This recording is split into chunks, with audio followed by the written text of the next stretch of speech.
생명의 생가 이영훈 목사입니다. 오늘은 3월 29일 수요일이죠. 행복한 하루가 되시기를 바랍니다. 생가에서는 레위기서를 묵상하는데 오늘이 29번째 시간이죠. 13장 29절에서 37절까지 나병 문제 3시간째 모발에 발생한 나병이라는 내용입니다. 모발에도 악성 피부병이 발병할 수도 있죠. 그만큼 세심한 관찰이 필요합니다.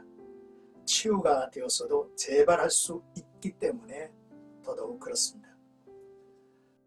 먼저 29절에서 34절까지는 머리에나 수염에라고 하는 내용인데요. 머리에나 수염에 발병하는 오음에 대하여 기록을 하죠. 세번역 성경에는 백선이라고 번역하고 있습니다. 그 증상이 다른 악성 피부병과 유사하죠.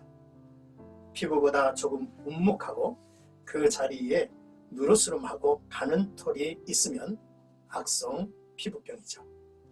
만약 환부가 피부보다 우묵하지 않고 검은 털이 없으면 제사장은 그 환자를 이래 동안 가두어야 합니다. 이래가 지난 후 제사장은 다시 환부를 진찰하죠. 만약 오음이 퍼지지 않고 피부보다 우묵하지 않고 누르스름한 털도 없으면 모발을 밀고 또 이래 동안 가두고 살펴야 했습니다. 오음이 악성 피부병인지 여부를 판단하기 위해서는 이처럼 2주간이 필요로 했죠. 그만큼 많은 시간을 들여서 신중하게 결정해야만 했습니다. 무엇이든지 빨리빨리 처리해야 하는 현대인들의 생활 방식을 생각하면 너무 더디다고 느리게 결정된다고 생각할 수 있죠. 하지만 공동체의 거룩한 안전을 위해서 이처럼 오랜 시간을 두고 보도록 했습니다. 나병에서 제외된 정한 사람이라도 의복을 정결하게 세탁해야 했는데 위생학적 측면보다는 지금까지 받아왔던 의심을 완전히 떨쳐버린다는 상징적 의미가 강합니다.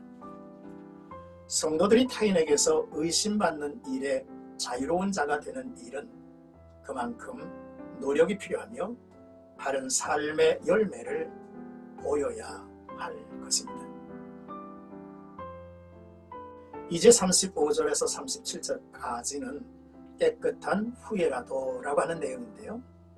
14일 동안 경과를 보고 나서 정하다고 판단하고 선언했음에도 불구하고 깨끗한 후에라도 다시 오음이 크게 피부에 퍼지는 경우도 있었습니다.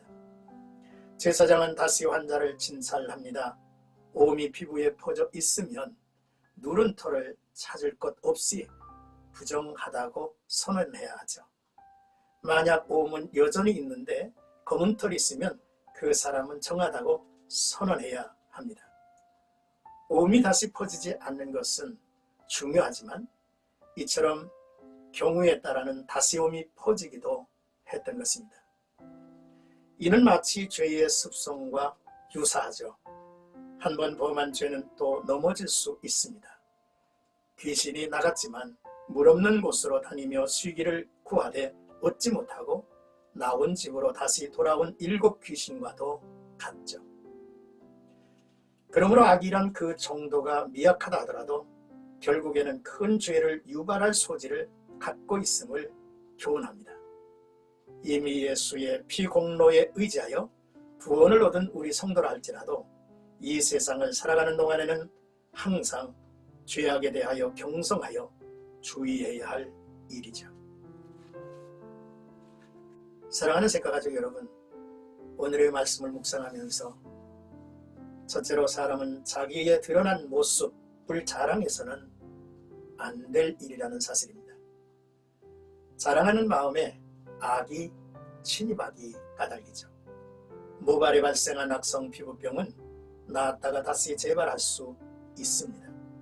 다시 죄를 범하는 우리의 모습을 보아도 그렇죠. 그러므로 외모양에 치우치지 말고 내적 경건과 거룩함에 우리는 주목하면서 살아야 되겠죠.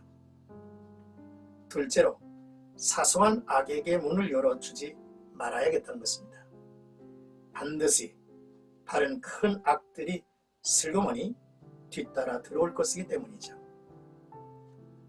성숙한 성도는 징계를 알죠. 또한 영적 분별력을 키워갑니다. 뿐만 아니라 오염에 물들지 않는 선한 능력을 지니면서 항상 경건하고 거룩한 열매를 맺어가는 자들입니다. 오늘도 믿음의 주에 온전케 하시는 주님을 바라보면서 우리들의 삶에 빈틈이 없기를 주님의 이름으로 축복합니다.